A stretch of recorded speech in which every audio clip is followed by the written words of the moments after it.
আসসালামু আলাইকুম প্রিয় দর্শক, এটা হলো Raihan super clean car wash centre.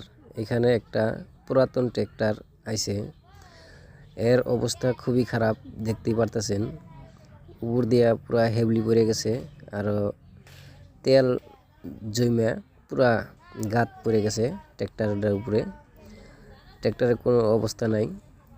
দেখেন এই ট্র্যাক্টরটা কিভাবে সাফা করে পরিষ্কার করা হয়, দেখি কতটুকু সাফা করতে পারি। আপনারা সাথে থাকেন। মনে হয় না যে এই ট্র্যাক্টরটা আমি সাফা করতে পারবো, কত টাইম লাগে দেখি। প্রচুর পরিমাণে লেতরা হয়েছে। হাই প্রেশার মেশিন দিয়ে সাফা করা হবে। দেখেন মেশিন ধরার পরেও মানে এরকম তেল আটকিছে, সহজে উঠতে চায় না আর কি। এক জায়গায় বহুত টাইম ধরে রাখার পরে তারপরে সাফা হয়। দেখেন সাফা হইতেছে।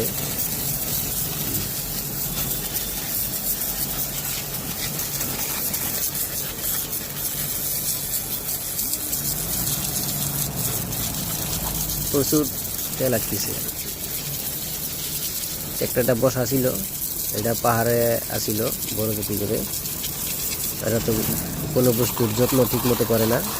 যত্ন না করার জন্য ট্র্যাক্টরটার অবস্থা আজকে এরকম হচ্ছে। যত্ন করলে এরকম হইতো না। আর যাদের গাড়ি ট্র্যাক্টর আছে অবশ্যই কমসে কম বছরে একবার হলে ধুবেন, তাহলে এরকম হবে না। যতই হাতে দেন এরকম সাফা কোনো দিন হবে না।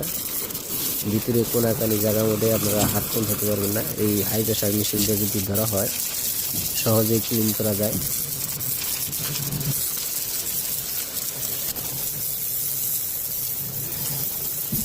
অল্প কম জুসপানা যদি না করেন আপনার গাড়িটা ভালো থাকবে, পরিষ্কার থাকবে। দেখুন কম দিয়ে কমিং করতেছি। শ্যাম্পু ট্যাম্পুর বাইরে ভালো করে ক্লিন করা হবে। লাস্ট পর্যন্ত দেখুন যে গাড়িটা কতটুকু সাফা করতে পারছি। অল্প টাইম ধৈর্য ধরে দেখুন। এই শ্যাম্পু মারার পরে হাতিয়া সুন্দর করে পরিষ্কার করে সাফা করে তারপরে পানি মারার পরে এরকম গাড়ির একটা লুক আইছে। দেখেন এখন কোনো মোবিল টোবিল, কোনো তেল, কোনো হেভলি, কোনো ধরনের কোনো কিছু নাই। রিংগুলাও পরিষ্কার হয়েছে। রিংগুলাও তো অনেক খারাপ হয়ে গেছিলো। টায়ারের উপর দিয়ে হেভলি পড়ে গেছিলো, টায়ারটাও সাফা করে দেওয়া হয়েছে। দেখেন আগের ফার্স্টে যখন ভিডিওটা চালু করছিলাম তখন দেখতেই পারছিলেন যে এরকম একটা তেল আটকে ছিল গাড়ির মধ্যে। এখন কিন্তু নাই, পরিষ্কার হয়ে গেছে। আপনাদের গাড়িও যদি এরকম পরিষ্কার করতে চান অবশ্যই নিয়ে আসবেন। স্ক্রিনে দেওয়া নাম্বার থাকবে, নাম্বারে যোগাযোগ করে আসলেই হইল। ধন্যবাদ।